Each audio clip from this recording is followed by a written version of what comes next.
Okay, let's go. Day 7. Let's go. Umulan ng malakas kagabi, as in legit, at nakalimutan ko to takpan. So as you can see, ayan, buhay pa naman, naka-survive naman. Medyo nag-yellow green na yung mga dahon nila. Ewan ko if it's a good thing or a bad thing, pero ito bumubuka na siya. So hindi na tayo magdidiling ngayong araw. Naka-survive naman sila sa malakas na ulan, pero yung iba nga tumumba tulad na ito tsaka to, pero hopefully makabangon pa sila. Yan, so yun lang for today.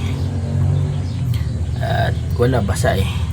Ayun po, gaano na rin siya, basang basa yung ano, hindi na kailangan diligan to. Yan ang maganda sa ano, rock wool tsaka kukupit, ang tindi ng water retention. So yun lang for day 7. Let's go, balik natin.